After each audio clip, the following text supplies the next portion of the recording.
오늘 아침 신문 보겠습니다. 국세청이 글로벌 거대 플랫폼 등의 여괴 탈세를 포착해 세무조사에 착수했다는 기사 먼저 살펴보겠습니다. 네, 한겨레입니다. 글로벌 플랫폼 기업인 A사는 국내에서 온라인 서비스 판매 수익 등을 통해 5년여에 걸쳐 1조 원이 넘는 매출을 올리고도 이를 국세청에 신고하지 않았는데요. 한국 내 자회사 쪼개기를 통해 국내에서 주요 사업 활동을 하지 않는 것처럼 위장했던 겁니다. 국세청은 A사를 포함한 여괴 탈세 혐의자 52명을 상대로 세무조사에 들어갔는데요. 이들이 국내에서 세금을 내지 않고 국외로 빼돌린 소득 금액은 총 1조에서 2조 원 수준으로 추정된다고 합니다. 이번 조사 대상에 국내 코스피 상장사 6곳과 코스닥 상장사 2곳은 물론 미국 경제 전문지 포춘지가 선정한 글로벌 100대 기업 가운데 4곳도 포함돼 있다고 신문은 전했습니다. 다음은 동아일보입니다.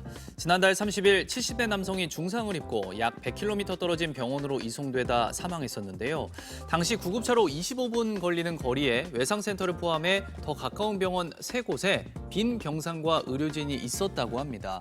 119 구급대원 현장 응급처치 표준 지침에 따르면 중증 외상 환자는 가까운 권역 외상센터나 외상 전문의 수련센터로 이송해야 하는데요. 하지만 119는 그중 중환자실이 가득 찬 병원에만 수용 가능 여부를 문의했고 외상센터가 없는 인근 병원에만 추가로 전화를 돌렸다고 합니다. 환자를 응급처치하면서 일일이 병원에 전화를 돌리고 운전까지 해야 했던 상황 때문에 골든타임을 놓친 책임을 온전히 소방당국에 지우긴 어렵다는데요. 응급환자와 실시간으로 연결해주는 시스템마저 부실한 탓에 환자를 살릴 골든타임을 흘려보냈다는 지적이 나오고 있다고 신문은 전했습니다. 이어서 한국일보입니다. 21대 국회 법안 처리율이 30%에 그쳤다는 기사입니다.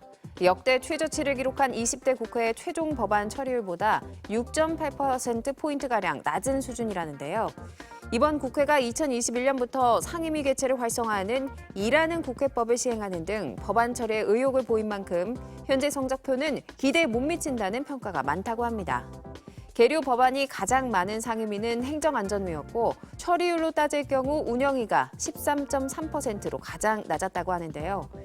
21대 국회의 최종 성적표는 남은 1년에 달렸지만 총선이 임박한 만큼 법안 처리 속도가 반등할지는 의문이라고 신문은 전했습니다. 다음은 지역신문 기사 보겠습니다. 먼저 대구일보입니다.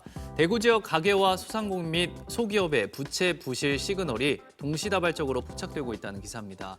DGB 대구은행의 대출 및 신용카드 연체 규모와 연체율은 큰 폭으로 뛰었고 대출금이나 이자를 상환하지 못해 비용을 대신 갚아주는 신용보증자단의 대위 변제 규모도 2022년 대비 3배나 증가했다고 합니다.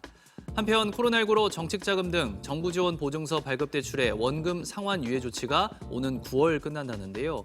9월 이후엔 코로나 시기 지원된 햇살론이나 새출발 기금 등 정책자금의 이자와 원금 상환도 함께 시작돼 지금 같은 부실과 연체 규모는 더 커질 것이라고 신문은 전했습니다.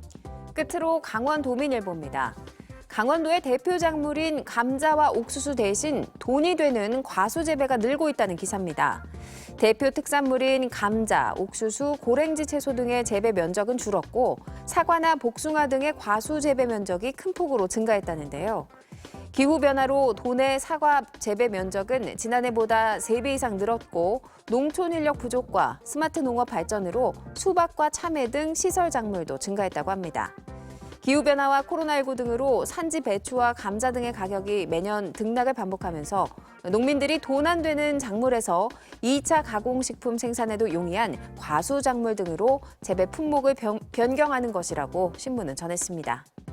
지금까지 오늘 아침 신문이었습니다.